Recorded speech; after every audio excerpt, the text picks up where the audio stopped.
Sobrang masakit talaga kay Ninyo Mulak. Sa buong pamilya ng mga Mulak ang nangyari sa anak na si Sandro Mulak. Makikita pa kaya ang ganyang normal na ngiti na napakasaya, masayahing bata, jolly, dahil sa kanya ngayon ay nararanasan. Actually, sabi nga ni OG Diaz, 2 hours lang nakakatulog itong si Sandro dahil naaalala nito ang bangungot na nangyari sa kanyang buhay. Kaya naman itong si Ninyo Mulak ay nagbigay na nga ng pahayag mula kasi noong nangyari ito ay hindi pa nagsasalita ang kanyang ama, although may mga pahayag siya sa mga question sa kanya na ayon nga kay Ninyo, kasalukuyan ay na inaasikaso nila ang pagsasampa ng kasong criminal case sa mga gumawa ng hindi dapat at karumal-dumal na gawain sa kanyang anak na si Sandro, na kung saan ay matapang itong hinaharap ni Sandro at kahit na nga bigatin ang kanyang makakalaban dito, ay hindi umubra ito kay Sandro dahil alam niyang mayroon siyang karapatan na dapat ipaglaban. Justice for Sandro, yan ang panawagan ng mga netizen.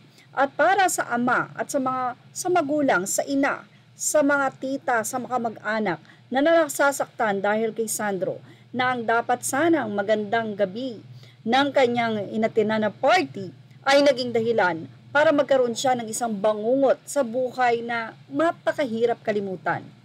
Say ni Ninyo Mulak, our family has suffered so much because of the unspeakable and vile acts done to our son. We ask for your prayers to help us muster enough strength and courage to withstand the horror of reliving the dastardly acts of the perpetrators as we seek justice through our legal system. Thank you for all your support and kind words and your gracious gifts of space. We truly appreciate it, Ninyo Mulak.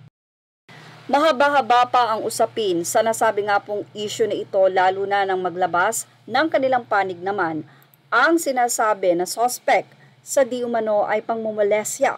Actually, talagang parang yun na yun nangyari sa dalawang di umano ay constructor ng GMA individual. Pero ayon sa kanila, sa maraming netizen, executive ito dahil mga head writers ito ng GMA.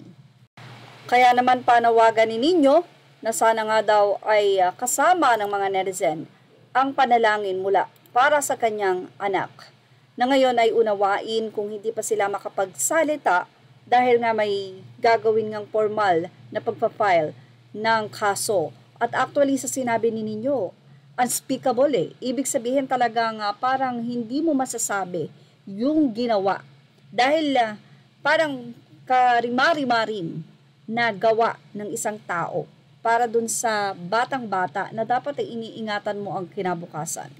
Well, sabi nga parang ganyan na ang kalakaran sa showbiz kapag kabaguhan, no? Sabi nga ni Gerald Santos, hindi siya napanigan dahil na rin sa malalaki ang kalaban niya. At that time, wala pang social media para may pagsabihan siya ng kanyang problema. Well, yan ang ating Showbiz Now update. Images are all credit to the rightful owners. Thank you for watching Showbiz Now.